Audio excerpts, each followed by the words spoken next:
Es una gran esperanza para América Latina que el gobierno de Colombia y las Fuerzas Armadas Revolucionarias hayan firmado un acuerdo para finalizar el conflicto armado y estén ahora ante el nuevo desafío de construir la paz. Es en este contexto que presentamos las reflexiones del Grupo Salvadoreño de Amistad con la Paz para Colombia, un valioso aporte desde la experiencia salvadoreña, que hace 25 años recorrió un camino similar para llegar a firmar los acuerdos de paz para El Salvador.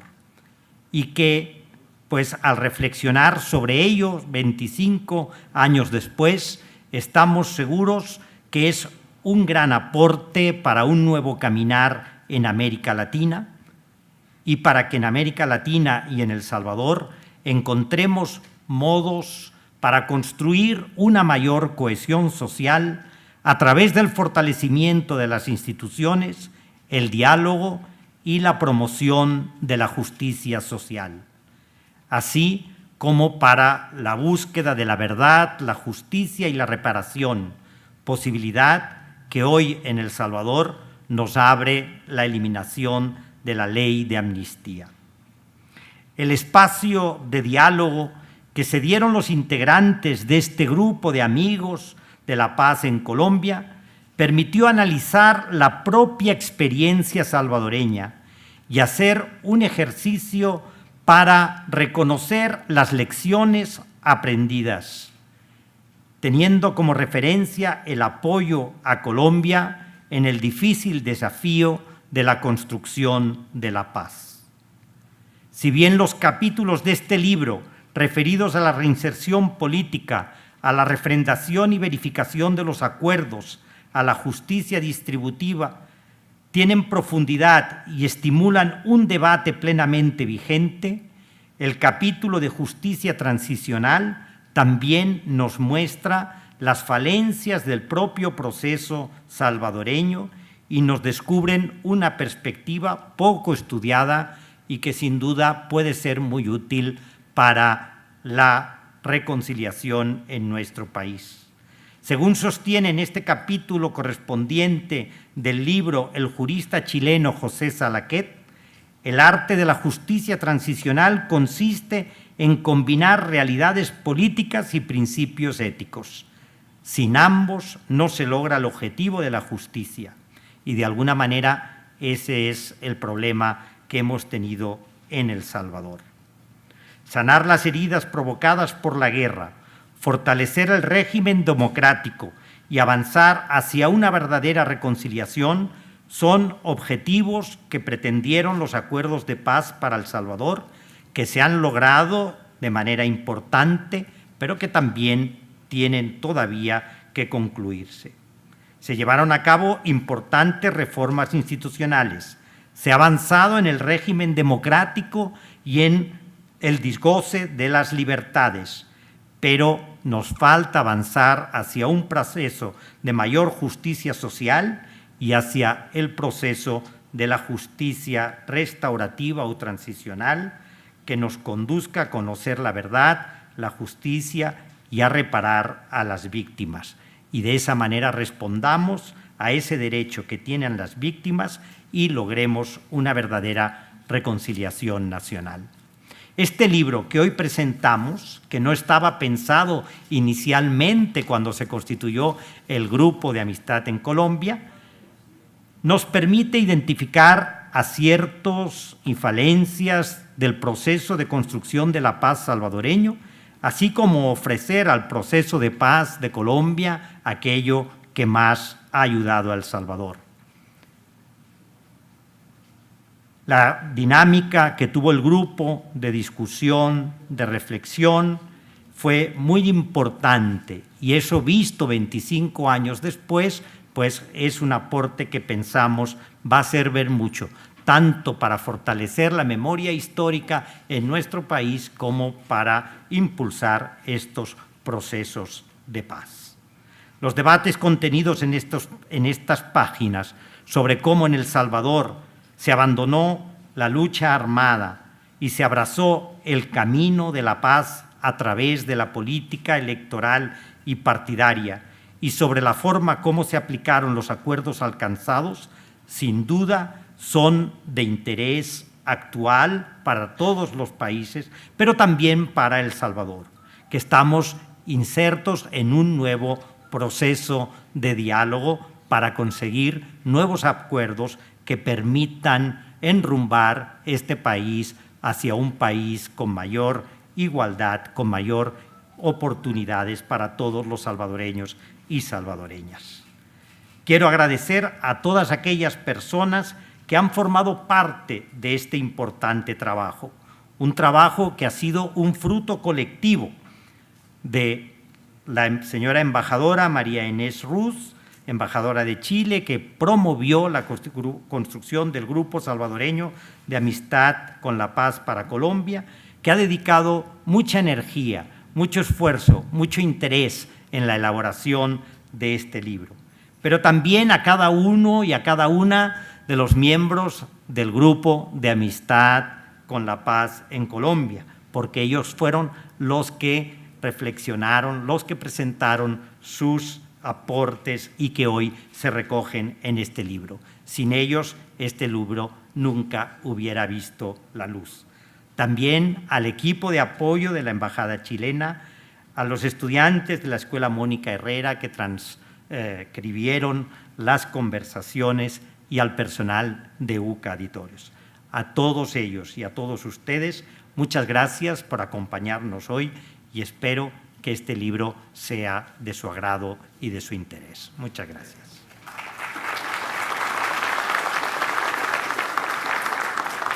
Quiero empezar estas palabras recordando que hace justamente un año, el 5 de mayo del 2016, nos encontramos acá y recibimos al jurista José Salaquet, al cual ya se ha referido el rector, y al cientista político colombiano Alejo Vargas, que estuvieron especialmente invitados para analizar y confrontar ideas en torno a un tema relevante como es el de justicia transicional, a pocos meses de que se había firmado el acuerdo entre el gobierno de Colombia y la FARC sobre la jurisdicción especial para la paz bajo las normas del Estatuto de Roma.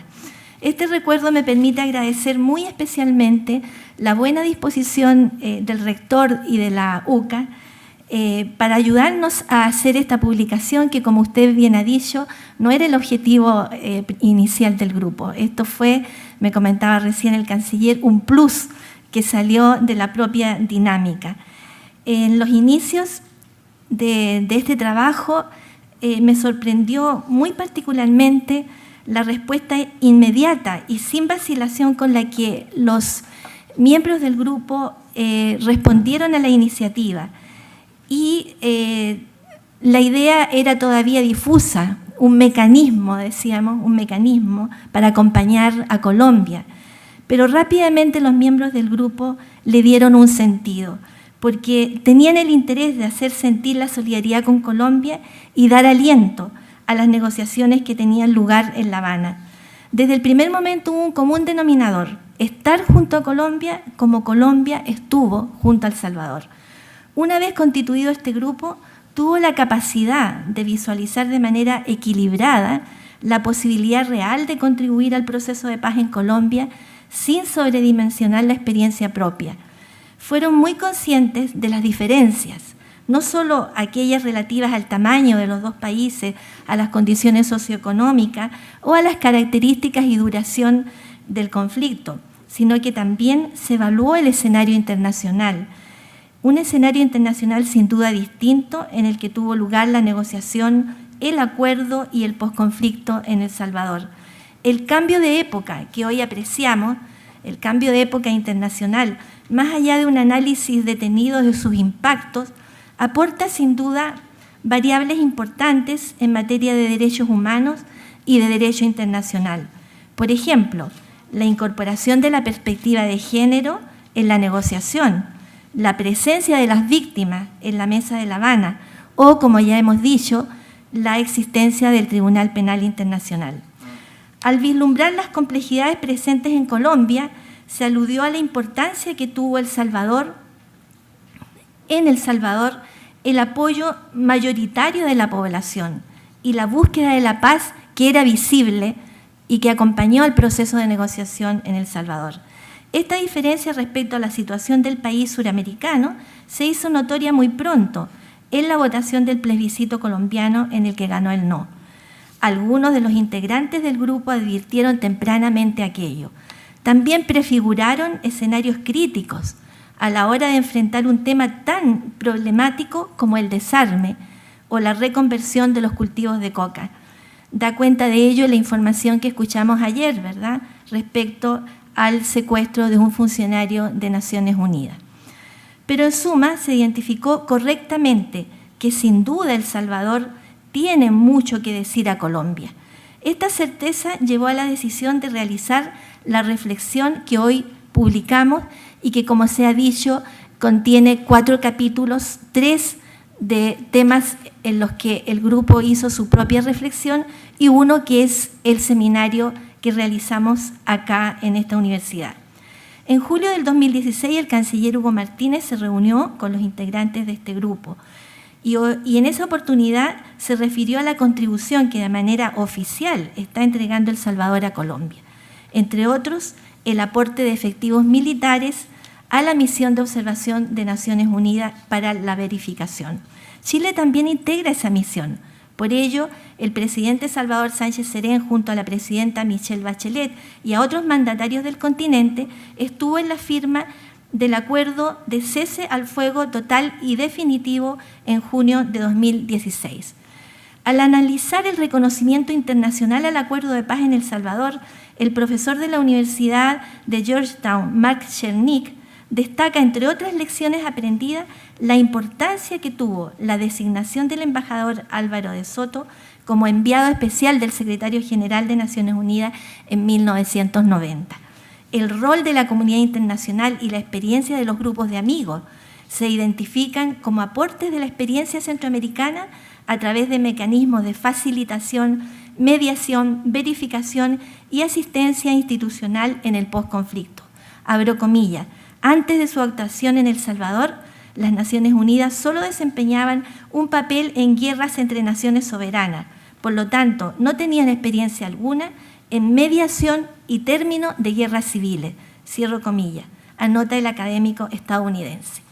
La conformación de este grupo de personalidades y de los otros, en los otros 6 países, o sea, se constituyó el grupo acá en El Salvador, pero también en Argentina, acá está el embajador que nos acompaña, Brasil, México también, Paraguay y, por supuesto, en Chile. Esta experiencia, esta iniciativa nos ha dado la oportunidad de poner de manifiesto la responsabilidad de cooperar y el compromiso con la paz y la seguridad internacional que promueve la política exterior de mi país. La Cancillería chilena encargó al embajador Luis Mayra que diera vida a esta iniciativa y de hecho él nos acompañó en 2 momentos, primero en el lanzamiento del grupo en octubre del 2015 y el 24 de agosto del 2016 en una reunión muy importante que se realizó para discutir los temas de verificación y refrendación de los acuerdos. Para todo el equipo de la Embajada de Chile y para mí muy en particular ha sido un desafío apasionante. He tenido el privilegio de conocer a personalidades con capacidad de llevar adelante una conversación franca, en un clima de amistad cívica, con gran conciencia de la naturaleza multifacética de los desafíos políticos que hoy enfrentamos. El reconocimiento y la aceptación, el respeto mutuo y la transigencia han hecho que sus conversaciones sean significativas y dignificadoras. Sin duda, un aporte a la construcción de la identidad social de las nuevas generaciones. Muchísimas gracias a todos ustedes.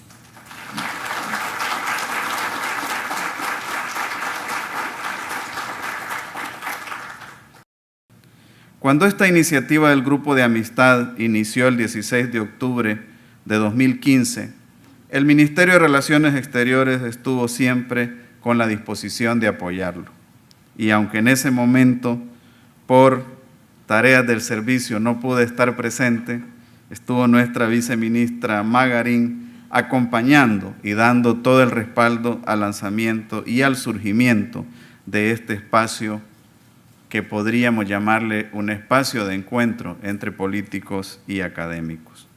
Personalmente tuve el placer también de acoger una de las reuniones donde tuve la oportunidad de compartir e intercambiar con este importante grupo. Por supuesto que para nosotros era fundamental no solamente que se comentaran en el grupo las experiencias de El Salvador, sino también que se comentaran las experiencias de Colombia como un proceso vivo que estaba evolucionando hacia la paz. Y así ha sido. Colombia ha estado con la paz de El Salvador y El Salvador ha estado y seguirá estando con la paz de Colombia. Adicionalmente al valor que tuvo cada uno de los coloquios, hay mucha relevancia en el hecho de la compilación y sistematización de los encuentros en este libro, el cual nos dará dentro de unos años, cuando veamos hacia atrás cómo hemos seguido avanzando, un valioso insumo de la experiencia no solo salvadoreña, sino de la realidad colombiana y latinoamericana. Esto sobre todo porque somos considerados una región de paz en la que el desarrollo de los pueblos es posible gracias al compromiso con la democracia y con el respeto a los derechos humanos. Amigos y amigas, en este tiempo hemos sido uno de los 8 países que conformó un grupo de amistad con la paz para Colombia. Al igual, como ya lo decía la embajadora, que lo hicieron naciones hermanas como Argentina, Brasil, Chile, Costa Rica, México, Paraguay y Uruguay. Sin duda esto no habría sido posible sin esa perseverancia, sin ese trabajo constante de la embajadora María Inés Ruz, para quien quiero dar un reconocimiento y pedirles a ustedes también que le otorguemos un aplauso.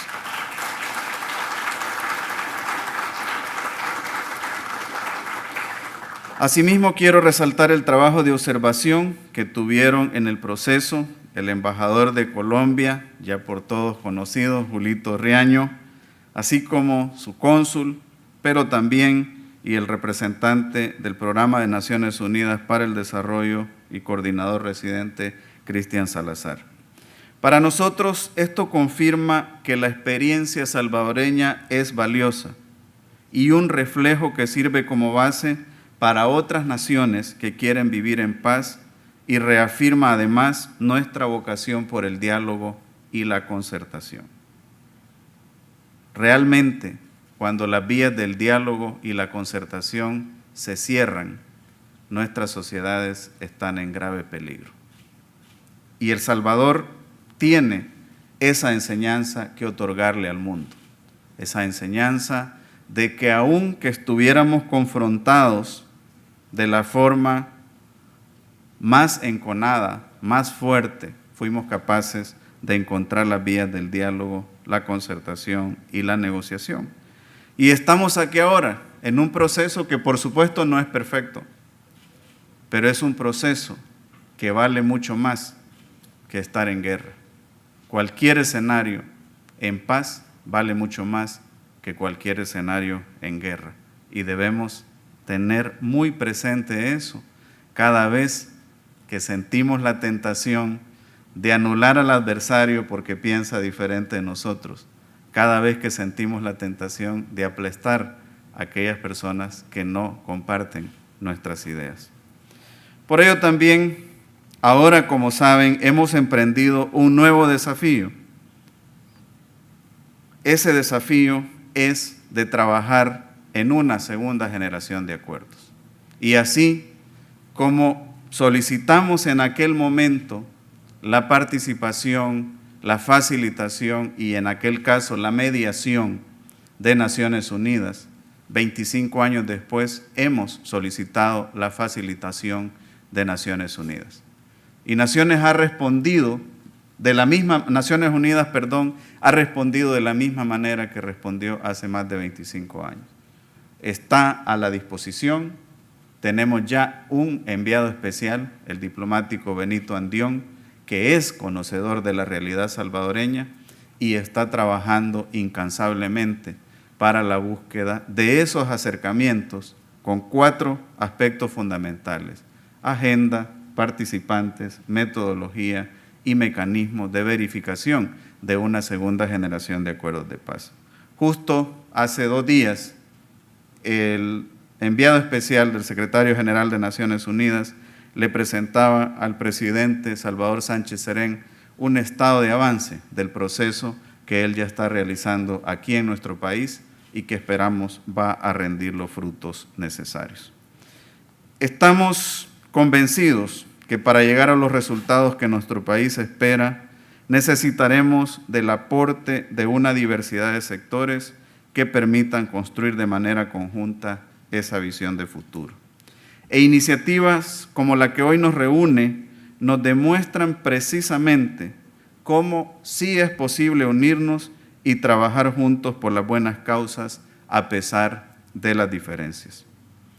Para ir concluyendo, quisiera únicamente traer a cuenta una cita de Su Santidad el Papa Francisco, quien en su mensaje para la celebración de la 50ª Jornada Mundial de la Paz en enero pasado, decía que el desafío de construir la sociedad, la comunidad o incluso la empresa de la que uno es responsable exige estar dispuestos a aceptar sufrir el conflicto, resolverlo y transformarlo en eslabón de un nuevo proceso.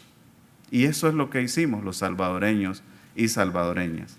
Por eso, otro sumo pontífice que ahora es santo, San Juan Pablo II, decía los salvadoreños y nos llamaba a los salvadoreños ser artesanos de la paz. Estoy convencido entonces que tanto Colombia como nuestro país tenemos mucho que aportar a la paz de nuestras sociedades, pero a la paz del mundo. Es cierto, nosotros hemos trasladado algunas de nuestras experiencias a Colombia, pero la semana pasada estuve con algunos de ustedes y con el embajador Riaño en Colombia, conociendo todo el proceso de la justicia transicional, de la justicia restaurativa y los avances que Colombia ha logrado en ese campo en el marco del Estatuto de Roma.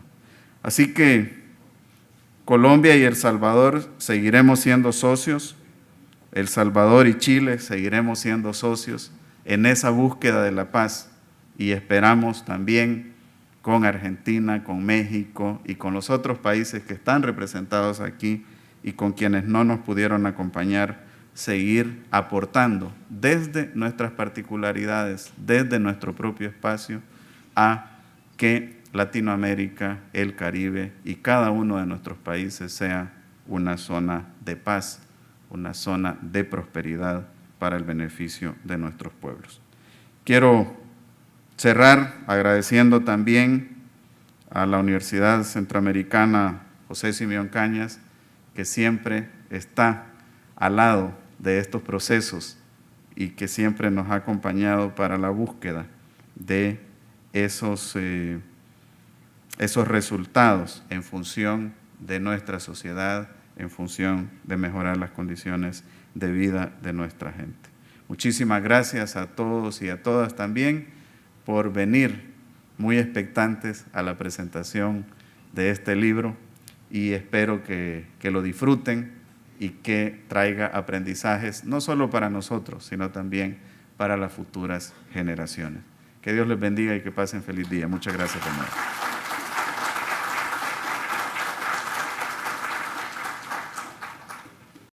Nada más para ponernos en contexto, creo que todos agradecemos mucho la iniciativa de la embajadora chilena y ese estilo de política exterior de Chile, bien pensado en solidaridad latinoamericana. Es decir, a veces estructurar la solidaridad latinoamericana es un poco difícil o se hace más desde arriba.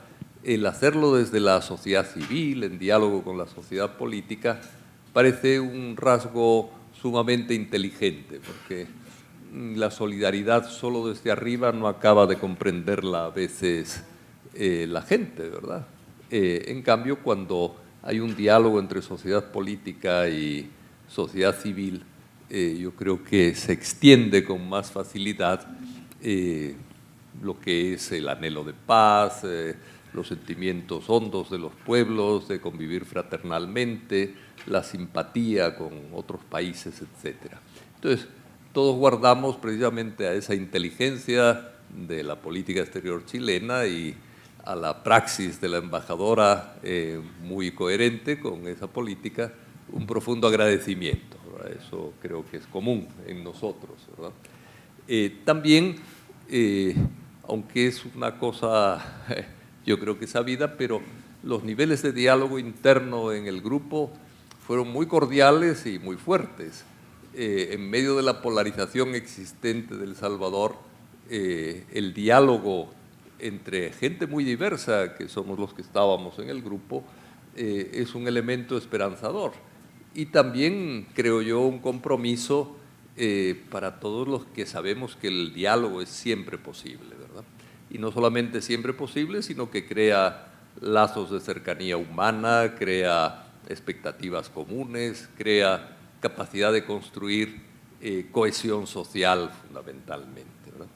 Y finalmente, quisiera decir que también estamos muy agradecidos los del grupo porque la pertenencia y permanencia en el grupo fue fuente también de enriquecimiento. Aquí se ha citado varias veces el tema de la justicia transicional. Es un tema que cuando se firmaron los acuerdos de paz estaba digamos, fuera del imaginario intelectual en El Salvador. Nosotros mismos en la universidad teníamos una nula idea de la justicia transicional, que en cuanto tal pues empieza precisamente en esa década de los 90 a tener peso internacional, cuando ya nosotros estábamos prácticamente firmando los acuerdos. Entonces, el esfuerzo de traer personas que hablen de ese tema, se ha mencionado a José Salaquet, a Alejo Vargas, el diálogo entre nosotros mismos, el ir unificando todos estos procesos de justicia, paz, desarrollo económico y social, creo que nos ha ayudado también a todos los miembros del grupo a crecer, digamos, en perspectivas y en posibilidades para seguir en lo que es un proceso permanente, que es la construcción de la paz, más allá de los grandes hitos que pueda tener. Entonces, sin más, le paso la palabra a mis compañeros que en un plazo, dicen, entre 5 y 7 minutos, van a tratar de exponer su experiencia dentro del grupo. Pues empezamos en cualquier orden. Sí. Bueno, muy buenos días a todas y todos los presentes. Reciban un saludo fraternal en el año de promoción de la cultura de paz 2017. Colegas integrantes del Grupo de Amistad por la Paz en Colombia, compañera Nahuelpe Martínez, Francisco Jovel, resto de compañeros. Quería también dar las gracias a la embajadora de Chile por todo su apoyo y esta iniciativa tan aleccionadora. En este grupo hemos aprendido mucho. También al embajador de Colombia, que nos ha facilitado en distintos momentos estar allá en Colombia en eventos de reflexión, testimoniales también que hemos ido en eventos. Y por supuesto a todas aquellas personas que han hecho posible la realización de este libro, que les voy a decir que si nos hubieran avisado que iba a ser libro, los debates, pues hubiésemos tenido mejores precisiones, planteamientos, los enfoques. Fue hasta después de todos estos debates que nos dicen que hay la posibilidad de hacerlo sistematizado, ¿verdad? Y en un libro. Agradezco a la UCA también por la edición. Realmente lo que uno aprende en colectivo, ¿verdad? Reafirma la capacidad del diálogo y la tolerancia, que es un legado de la lección que nosotros hemos tenido de la construcción de una salida política a un conflicto. Hay salidas que no son políticas en los conflictos. Nosotros, después de muchos años de conflicto y de guerra civil, 12 de ellos, acertamos pues, en la salida política. No se podía seguir prolongando un conflicto indefinidamente, sino que había que tomar esa decisión, ¿verdad? Y cuando se tomó la decisión en el año 90, no nos levantamos de la mesa hasta producir un producto. Pese a todas las tensiones, el formato que decidimos en el diálogo, en la negociación, con las Naciones Unidas como intermediario, nos llevó a que cualquier situación, tempestad, etcétera, nos íbamos a mantener, ¿verdad? Para eso habían hasta pequeños comités. Y los acuerdos de paz son el producto de esos propósitos que dijimos, ¿verdad? Superar el conflicto armado por la vía política. Por eso celebramos y comparamos con Colombia, que cuando hubo esa decisión, 4 años duró su negociación, pero lo lograron también, un producto. Y ese producto son los acuerdos, ¿verdad? Que iban a impulsar la democracia en nuestro país, lograr la plena vigencia de los derechos humanos y por ende pues la reconciliación. La firma de los acuerdos fue el punto de llegada hacia el fin de la guerra civil y el inicio de un proceso democrático que implicó el desmontaje de un sistema autoritario, dictatorial y el impulso a las libertades y la inclusión política. Han pasado 25 años, ¿verdad? En eso hemos debatido las lecciones aprendidas. Entonces el libro va a reflejar todo lo que fue el proceso de implementación de acuerdos, la verificación de ellos, el calendario, ¿verdad? Cómo se cumplió. Destacando que también estos acuerdos fueron refrendados. Para nosotros nos pusimos de acuerdo que la reforma constitucional que se produce en El Salvador, donde jugó un papel vital la interpartidaria, es decir, los partidos políticos de El Salvador, es fundamental porque le dio ese rango que obliga al Estado a cumplir con esos acuerdos, la reforma política. Y ahí vimos cómo 37 reformas aproximadamente se producen y se convierten en ley secundaria, trabajadas las leyes secundarias en un mecanismo de verificación que se llamó COPAS, donde estaban todos los partidos políticos. Todo eso lo hemos reflexionado y hemos visto también la realidad de Colombia y decimos, bueno, también allá hay mecanismos de verificación, preocupaciones también que nos dan las situaciones, ¿verdad? Cómo se va a verificar el componente político.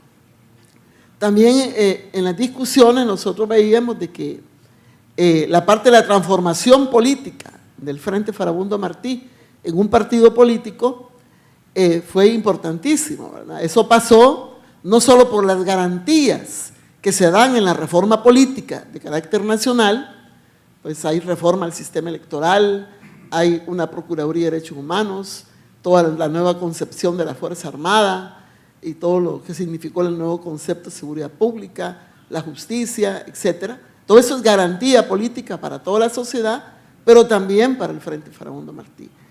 Esto también pasa por la destrucción de las armas y la inserción a la vida política, ¿verdad? El acuerdo político implicaba quitar todos los obstáculos que se diesen en el proceso de transformación a un partido político, lo cual también se da.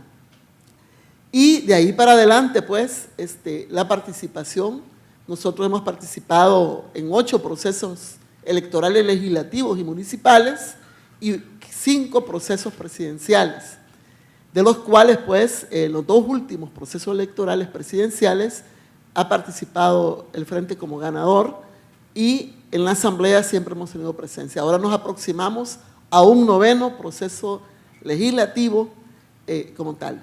Pero hemos seguido cumpliendo las reglas y las reglas se han ido perfeccionando en toda esa dirección. También estudiamos y discutimos lo que significó la justicia redistributiva dentro del país, el tema económico-social, ¿verdad? Y si bien es cierto, no hubo reforma constitucional en el tema, ni un gran acuerdo que cuestionara el sistema o modelo imperante, pero lo poco que se acordaba iba a dar base para un proceso más democrático en la economía. Ahí hubieron déficits realmente, no solo en contenido, sino en profundidad. Recuerdo cuando vino el Papa en el año 96, segunda vez que venía, el Papa Juan Pablo, y nos decía, ya se superó la guerra política, ¿verdad? La violencia política, de aquello de la guerra civil, todo eso de los años de la década del 80, y qué bien, pero ahora hay una guerra económica, decía. Los llamo, y todos recordarán su discurso ahí en la plaza, ¿verdad? Los llamo a una concertación política para superar la guerra económica como tal. Ya se vislumbraba en el año 96, por supuesto, los grandes problemas económicos. Esos son algunas ideas que nosotros hemos discutido.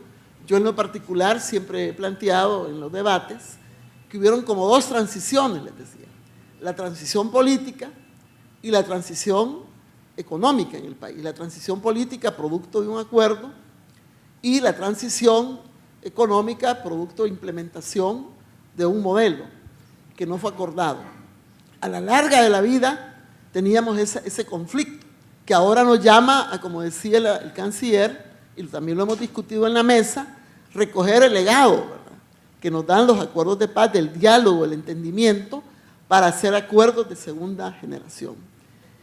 En el libro ustedes van a conocer los puntos de vista de todos nosotros en esos debates, los aportes que damos, las valoraciones que con mucho respeto escuchamos unos y otros, porque la tolerancia, pues, aunque yo difiriera de una opinión, la tenía que saber plantear, ¿verdad?, o argumentar la mía, pero eso no quería decir que iban a hacer acuerdos, ¿verdad?, de enfoques o por unanimidad. Pero si de algo todos estábamos de acuerdo es que en El Salvador cesó la violencia política.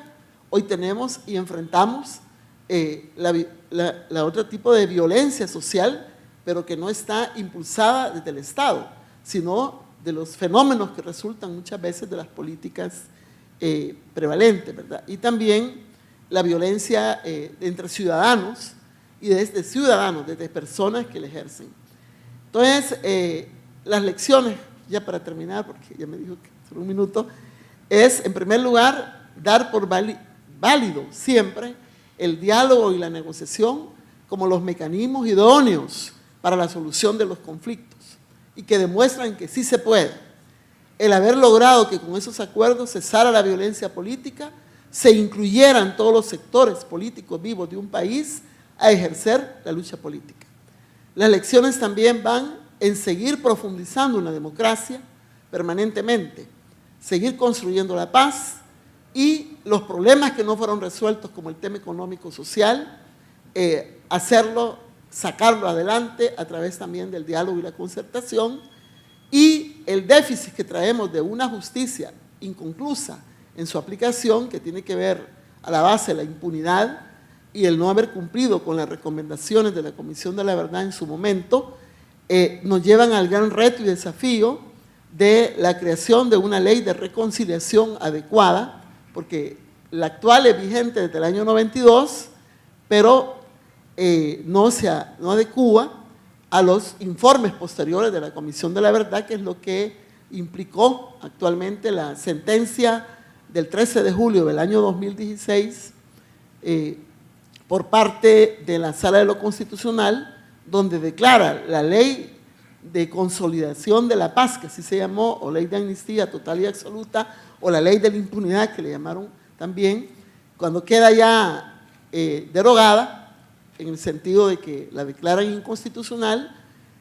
Ahora que fuimos a Colombia, estaba la discusión si los dos artículos que tenía la ley de reconciliación, que era que todos los que fueran mencionados en la Comisión de la Verdad no iban a gozar de la ley de reconciliación, se sostuvo ahí una tesis de que eran vigentes y que había que volver.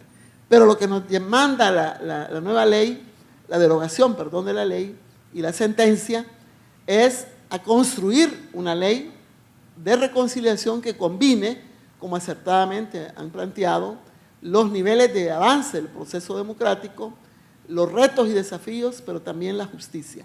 Entonces, todos sabemos pues que hay que discutir y debatir. Entonces, para mí en lo particular es el reto, y que avanzando en una sociedad más justa, podamos también parar las otras formas de violencia que hay, que no las hemos resuelto, violencia hacia la mujer, el proceso migratorio, etcétera, que son secuelas también de todos estos problemas.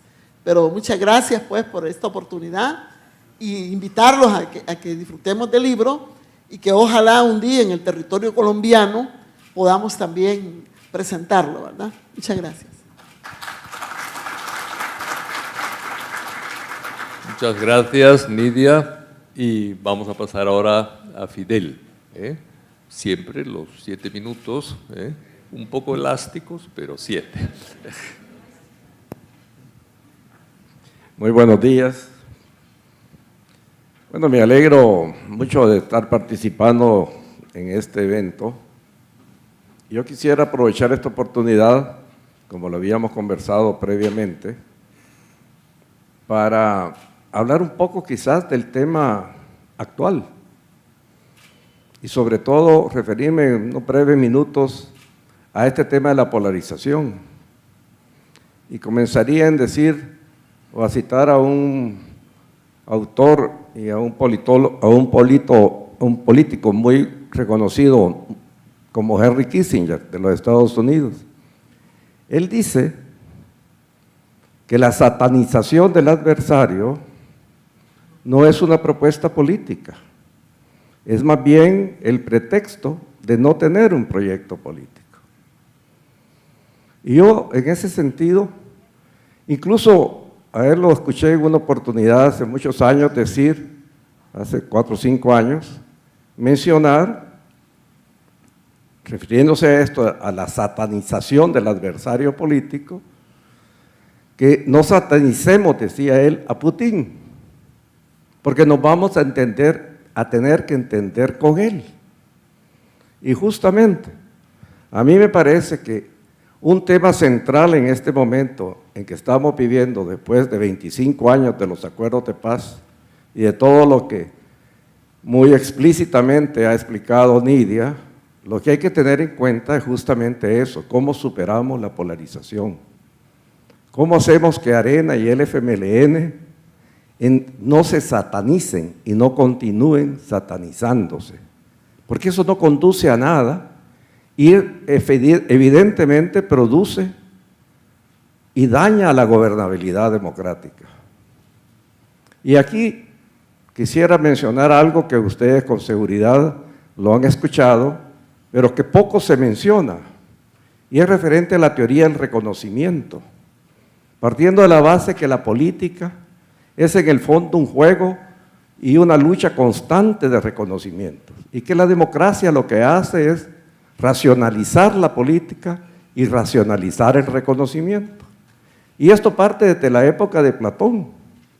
Platón en la República hablaba del timos, que todo ser humano, decía, necesita un reconocimiento, y las colectividades necesitan un reconocimiento. Y fue Hegel y Cogeb, un politólogo francés, el que desarrollaron la teoría del reconocimiento como elemento del análisis político. Y a mí me parece, y después posteriormente, así varios autores, Maquiavelo lo menciona, Hobbes lo menciona, Rousseau lo menciona, Nietzsche lo menciona, pero en el fondo lo que se trata es que cada ser humano y cada colectividad tiene un valor en sí mismo, su valor de justicia, su valor de libertad, de sentido, de ser de su vida, de la razón de ser de su vida. Y a mí me parece que este es el eslabón perdido en este proceso político que tenemos, y que la teoría del reconocimiento, si bien no sustituye en absoluto los elementos del análisis político desde el punto de vista racional y economicista de la política, pero sí nos da una visión más completa del problema. Y aquí lo que pasa es que en el fondo, tanto las élites de derecha, las derechas y las izquierdas, en el fondo no se reconocen, no hay un reconocimiento político. Y eso sí es fundamental en este momento, porque De lo contrario, continuar en este enfrentamiento y en estas descalificaciones mutuas, pues el dañado es el país y el dañado es el proceso democrático en El Salvador. Yo creo que hay que aprovechar estos escenarios y estos momentos para trasladar y hacer la presión suficiente de ir buscando soluciones racionales y soluciones consecuentes, pero no podemos continuar en ese proceso de satanización de unos y de otros. Y eso, en verdad, trae como consecuencia, pues, lo que estamos viviendo. Y el dañado, el que se genera grandes obstáculos para el desarrollo del país. Yo quería mencionar esto, y de hecho le dije a Marinés por escrito un desarrollo de todos estos puntos de vista, pero por razones de tiempo no lo voy a hacer. Pero sí dejar sentado la necesidad de que ya que se constituyó este grupo por la paz de Colombia, pues ojalá que surja una serie de grupos buscando ese diálogo y esa concertación tan necesaria en el país. Así es que, Chema, yo respeto muy bien los 3 minutos o menos y muchas gracias.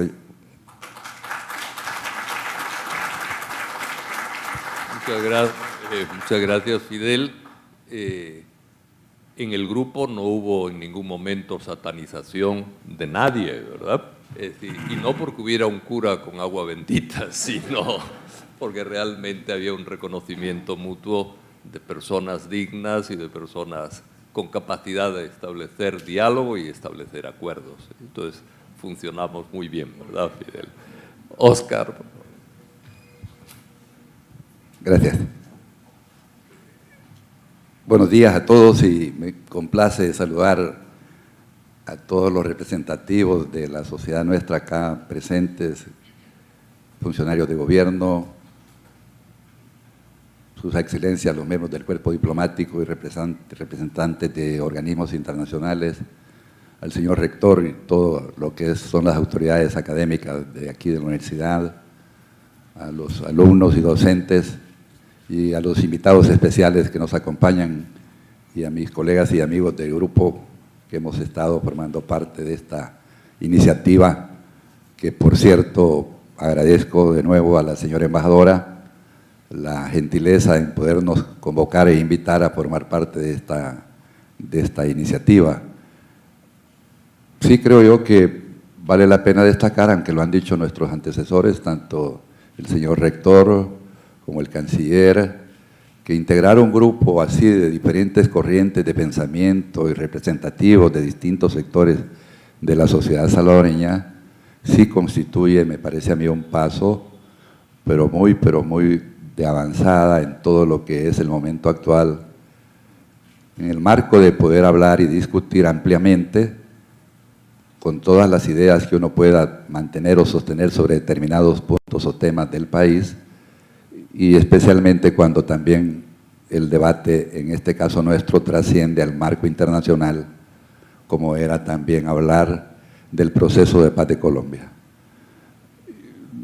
Yo no voy a hacer un recorrido del tema nuestro, ya lo hizo Nidia en algunas de sus partes, pero sí debo de decir que la iniciativa de paz de El Salvador fue, al momento en que se da ese paso, el paso más trascendental de la historia política moderna del país. No encuentro otro fenómeno o otro hecho de gran trascendencia como lo ha sido ese. Definitivamente, construir la paz por la vía de la razón no es nada fácil. Hicimos a un lado la fuerza de las armas y le dimos paso a la razón, buscando, poniéndonos de acuerdo, y no en condiciones, crean ustedes, especiales. Si esta paz se construye en medio de la guerra, para todos aquellos amigos que todavía recuerden, el proceso de paz surge en la guerra y se alcanza la paz dentro de la guerra. No hubo cese de fuego previo, no hubo cese de hostilidades previo, nada de eso. Y aquí es donde hay que hacer a veces ese símil con lo que está ocurriendo en Colombia.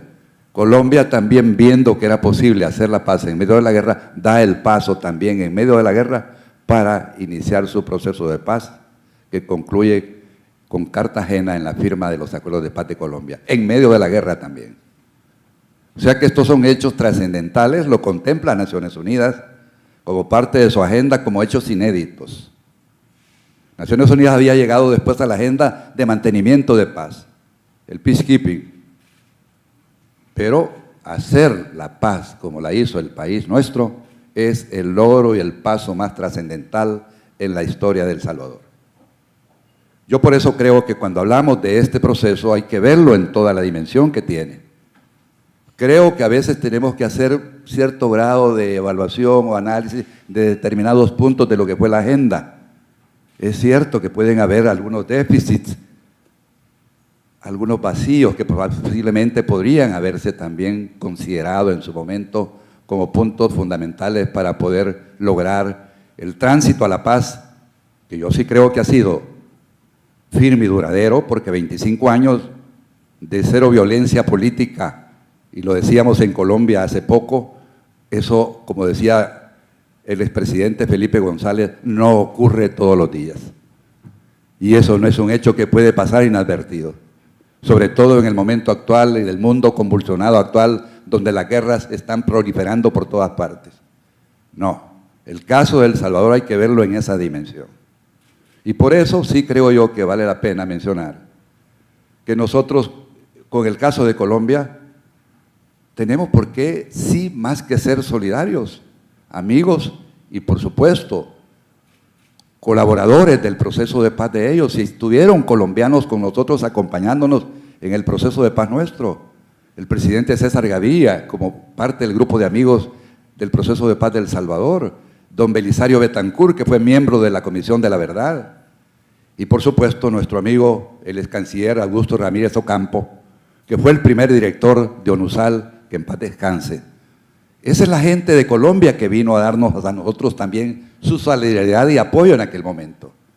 Entonces nosotros sí creo que en el marco de la solidaridad que hablaba la señora embajadora, más que podríamos hacer es unirnos a ese esfuerzo del pueblo colombiano por alcanzar la paz después de 50 o más años de guerra, al convertirse en el conflicto armado de más data en la historia de América Latina. Eso era lo que había que apoyar y respaldar. Por eso a mí me complació enormemente la invitación cuando se habló de integrar un grupo pro paz Colombia, Chile, Colombia. Y en este caso nosotros como salvadoreños unirnos a ese esfuerzo y a ese momento grande que ahora vive la sociedad colombiana. Hay muchas de las cosas que podemos comparar en el caso de El Salvador y el caso de Colombia, pero quiero siempre ser respetuoso, como yo lo he dicho, de lo que cada Estado pueda decidir y definir en materia de sus asuntos internos.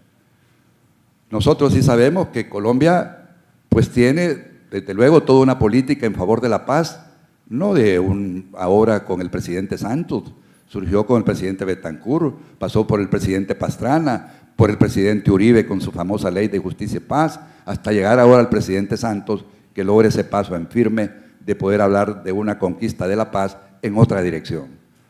Yo creo que El Salvador, el logro más grande que yo siempre reconozco es de haber dejado la historia de un proceso político excluyente a un sistema político incluyente. Eso es lo que tenemos ahora. Por eso están nuestros amigos aquí con nosotros conversando y participando de toda esta agenda nueva del país, porque hay una integración de los sectores que estuvieron confrontados en una época a una nueva etapa que vive el país. Estamos juntos todos ahora.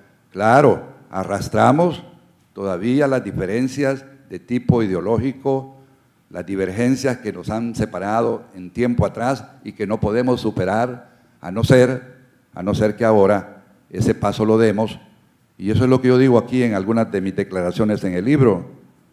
Hay que leer el libro, por supuesto, para no tener que detenerme en eso, para efectos de poder ver cuáles fueron los puntos de vista de cada uno de nosotros en determinadas temáticas que se discutieron. Sí creo que lo hicimos con la mayor, diría yo, apertura y sinceridad de lo que podíamos hablar de estos temas. Creo que no nos guardamos nada, Padre Tojeira, cuando a veces hablamos Se alzaba la voz, por supuesto, pero luego eso volvía de nuevo a su tono normal, pero sí creíamos que era a veces conveniente hacer énfasis en determinado tipo de discusiones. Pero sí creo que vale la pena que se haya podido compilar todas las intervenciones nuestras, que como dice Nidia, no sabíamos que así iba a ocurrir. A lo mejor hubiéramos perfeccionado un poco más algunas de las cosas que teníamos que decir, pero se dice que cuando se dicen las cosas sinceras y abiertas es mejor que cuando se hacen más elaboradas. Así que yo creo que el libro por ahí va en muchos de ustedes a entender qué fue lo que ocurrió en el marco de la discusión, pero todo con un propósito, de poder hacer valer que puede la razón siempre reconocérsele al adversario con el respeto debido. Y eso sí lo mantuvimos, el respeto debido.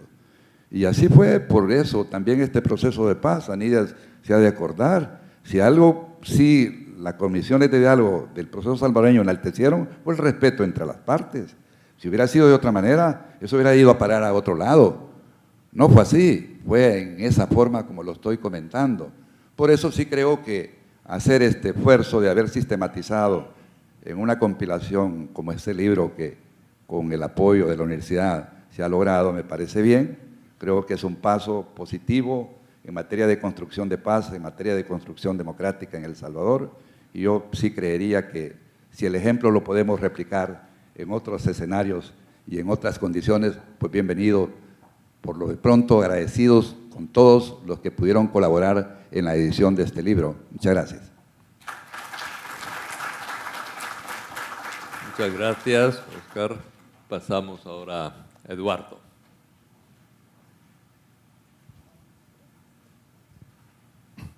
Buenos días a todos.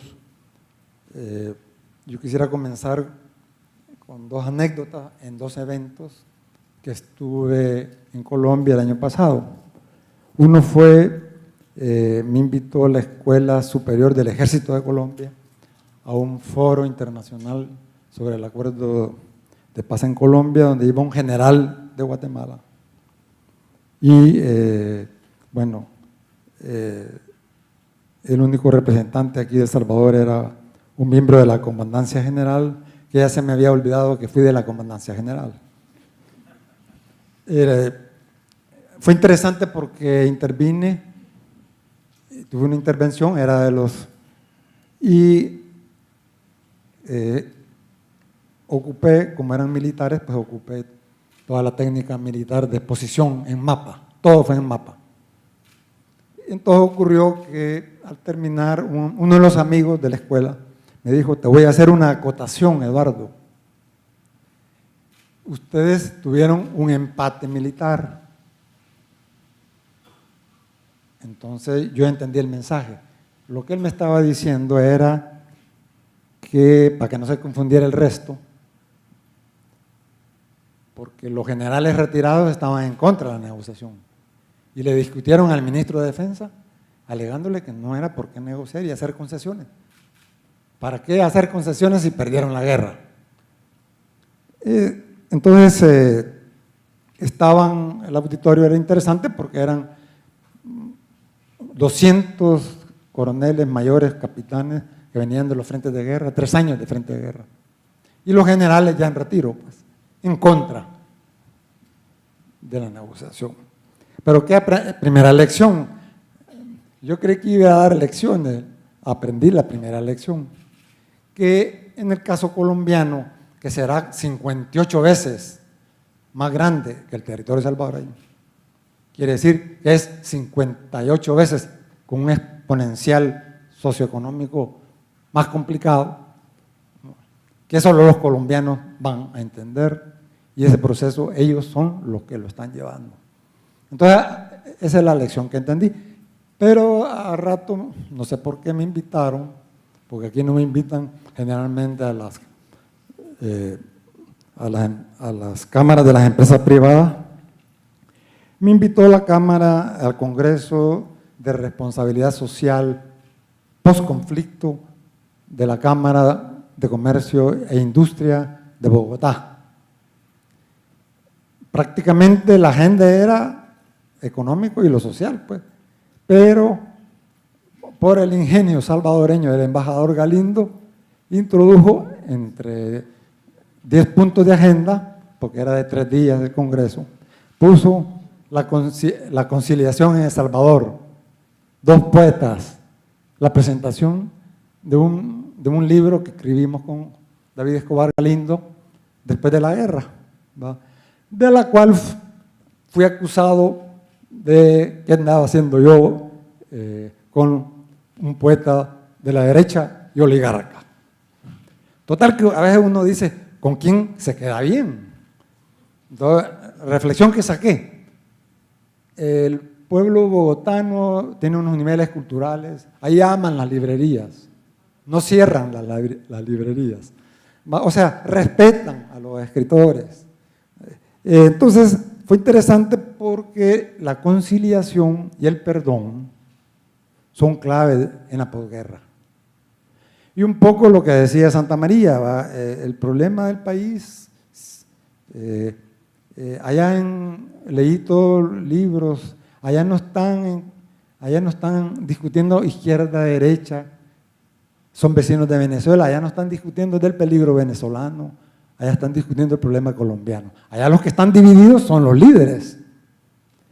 Allá el liderazgo es el que está dividido. Entonces, cuando yo llegué a este foro de la Cámara, antes de entrar un poco a comentar este libro y los espíritus de este libro en el corto tiempo, ocurrió algo de impacto nacional porque habían dicho no. El referéndum o la consulta dijo no a la negociación. Entonces dije, bueno, ¿y cómo vamos 2 salvadoreños escritores? ¿Qué valor tiene eso en la conciliación? Si aquí están diciendo, la mayoría está diciendo que no. Y entonces me puso un conflicto.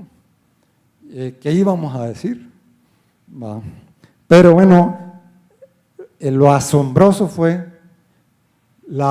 el valor cultural de la conciliación que trasciende cualquier posición política, ideológica y de cualquier partido. Entonces, la conciliación, que es algo que nosotros no lo metemos en nuestra agenda, la ideologización de este país es increíble. Y por eso no incorporamos conciliación. No hay necesidad de incorporar conciliación, ¿verdad? Entonces, yo quiero comentar estas 2 cosas porque fui a aprender. Y dije, bueno, en este evento tan importante, yo propongo que mejor hagan una maestría aquí en la UCA, para que cuando venga se tenga más tiempo. Y quisiera sintetizar así. El país, Colombia ya tenía una institucionalidad, fue provocada por el M-19 y se reforma la Constitución. Es decir, que esta negociación colombiana llega ya con una negociación, con una Constitución reformada. Entonces lo interesante es las decisiones de los líderes. Yo puedo tener institucionalidad, pero si hay institutos políticos y económicos excluyentes, complica todo, pues, porque todo depende de las personalidades y decisiones de los líderes políticos. Entonces en Colombia van a tener ese problema. Si los líderes políticos no se ponen de acuerdo, pues ese proceso se va a complicar, ¿verdad? Ya no va a haber guerra, pero a saber qué va a pasar. No puedo hacer pronósticos. Y fue así como quisiera rescatar de este grupo que dice Tojeira, que es un grupo con mucho respeto. Ojalá que todos los grupos así, todos los institutos políticos de El Salvador fueran como este, ¿verdad? Que se respetaran de entrada. Fíjense que aquí es un grupo inclusivo de personalidades históricas. Somos de una generación, de la generación de la guerra, la posguerra. Algunos venimos de un colectivo que se llamaba Comandancia General, de la cual ya no aparezco que era miembro, pues, pero yo les digo que sí, que yo fui de la Comandancia General, ¿verdad? Por si te sacan de esa lista. Entonces, lo que ocurre es que ese colectivo de la comandancia lo veo reflejado acá. Aquí tenemos disparidad de posiciones, pero el espíritu del libro es encontrar puntos de encuentro, ¿va?, para poder debatir, ¿va? Con puntos de encuentro es más fácil hacer consensos, como dice Fidel. Entonces lo que ocurre es que Colombia va a tener su proceso. Tiene una ventaja cultural, más que la nuestra, porque nosotros somos desmemoria total de autores nacionales. Aquí no podemos agarrar a Alberto Maferrer, porque la izquierda me va a decir, ese era pro-oligárquico, y la derecha me va a decir, ese era comunista. Entonces yo no me puedo agarrar como un intelectual académico de ningún autor, porque me lo descalifica la cultura de las 3D, que es descalificar, ¿no?, denigrar, ¿no?, y la otra D, ustedes pónganla. Son varias D. Entonces, fíjense que creo yo que los partidos políticos debían de hacer una escuela por ley y que una parte de los votos, que el dinero de los votos, lo ocuparan en el presupuesto y comenzaran a recuperar los partidos políticos la memoria histórica, porque este país avanzó no solo por su institucionalidad, sino por todos los pactos. El primer pacto fue en 1900. Tomás Regalado González planteó al grupo oligárquico, creo yo, les dijo, pongámonos de acuerdo en que la sucesión presidencial sea de 4 años. No se pusieron de acuerdo. Se mataban entre presidentes. Y pusieron de administradores a los militares en el 32. ¿Por qué? Porque no podían hacer un pacto. Y comentábamos, para finalizar, con Fidel, de un pacto que hubiera evitado la guerra, aunque tal vez la izquierda guerrillera se hubiera dividido, pero otra historia hemos contado. Fíjese que en el 72, el fraude a Napoleón Duarte, habían varios empresarios que planteaban la alternancia. Yo no sabía qué era alternancia. Tuve que ir al diccionario para ver qué era alternancia política. Año 72. Le hicieron fraude a Duarte, pero la guerrilla, el lado RPRN, había evaluado que si llegaba Duarte a la presidencia, todas las reformas que él iba a hacer eran para apoyarlas. Por lo menos ahí se hubiera salido una organización, no sé qué hubiera pasado. Segundo, y cierro, 79. Son importantes los pactos, aunque exista mucha institucionalidad. En el año 79, entre junio y septiembre, se formó una comisión, unas mesas entre empresas privadas, los grandes empresarios, y plantearon la salida del gobierno. Se iba a retirar, estuvo Arene, Alberto Arene estuvo en esa mesa. Éramos el contacto, teníamos algunos contactos, estábamos enterados. Entonces fíjense, no se pudo hacer el pacto, estaba de acuerdo la gran empresa, el bloque empresarial, los partidos, el Foro Popular y otros. No se hizo el pacto. ¿Qué vino la guerra? Entonces hoy estamos en esa misma situación. Hoy no es para una guerra, hoy es para el crecimiento económico y el desarrollo. Si no se hace el pacto que se está planteando con el facilitador ONU, pues no sé qué viene en este país. Ya en eso se necesita hacer un brujo y sacar un cristal de eso para ver qué va a pasar. Porque la ciencia no creo que responda. Entonces hasta ahí quería llegar.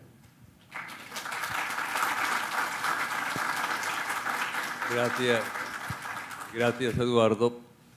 Yo creo que ya no nos queda más que animarles a la lectura del libro. Ahí van a encontrar no solamente un recuerdo y una memoria histórica honda del proceso de paz, puesto que la mayor parte de los que estuvieron en el grupo fueron protagonistas de los acuerdos de paz, sino que van a encontrar también todo el debate en torno a cómo podemos, desde nuestra experiencia de paz, multiplicar la paz solidariamente en América Latina y hacerla crecer estructuralmente dentro de El Salvador. Y además, pues algunos aportes, como hemos señalado, que son muy importantes en el campo de la justicia transicional, que es un paso obligado en El Salvador desde la sentencia de inconstitucionalidad de la ley de amnistía. Hay que dar un paso en esa dirección y debe ser un paso que realmente sea muy dialogado entre nosotros. Kofi Annan y Ban Ki-moon repetían cuando hablaban de justicia transicional que cada país debe organizar la suya, que no hay un modelo oficial de justicia transicional, que es un tema de diálogo interno del país. Pues ojalá continuemos dialogando sobre estos temas, alegrándonos con los pasos que se dan en América Latina, dando los nuestros y agradeciendo a todos aquellos que nos ayudan a reflexionar, como ha sido en este caso la embajadora chilena María Inés. Muchas gracias.